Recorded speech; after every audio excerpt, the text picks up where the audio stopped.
très concrètement, comment ça se passe? Donc, on a vu en L3, hein, on l'a déjà évoqué. Comment cela se prolonge ensuite dans la suite du cursus?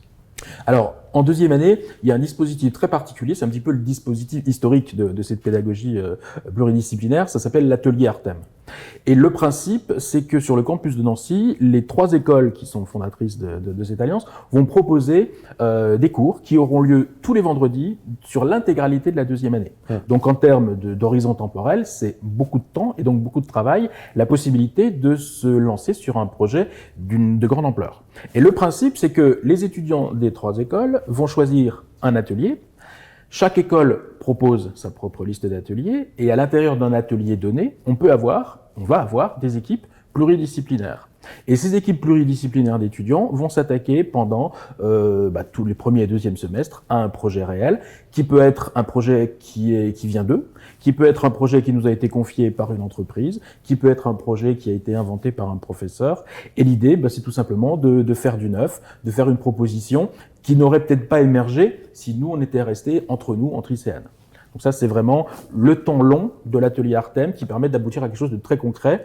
Par exemple, à l'école d'art, ça peut être une performance. À l'école des mines, ça peut être un prototype, ça peut être un dépôt de brevet. Donc vraiment des spécificités de chaque école.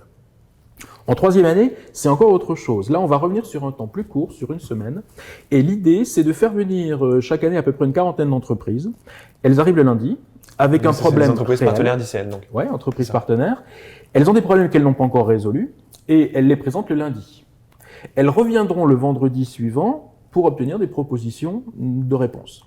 Et entre ces 2 événements, les groupes, même chose, avec des étudiants composés des différentes écoles, vont s'organiser, vont aller chercher toutes les informations dont elles ont besoin, mobiliser les experts, visiter l'entreprise. Quand on est à ce stade-là de la formation, on a eu à peu près tous les cours prévus dans le programme Grande École, donc on est bien équipé pour y répondre. Elles vont confronter leurs idées et elles vont proposer une solution innovante à ces entreprises. Elles reviennent chaque année, ces entreprises, pour une raison toute simple, c'est qu'elles sont souvent très étonnées de la richesse des propositions qui leur sont faites. Donc là, c'est temps très court, problème réel et complexe, c'est un niveau M2, et puis qu'est-ce qu'on peut faire de neuf? Qu'est-ce qu'on peut faire pour aider l'entreprise à progresser? Alors, c'est pas une solution qui est nécessairement totalement opérationnelle, mais ça peut être simplement une piste extrêmement intéressante que l'entreprise pourra développer.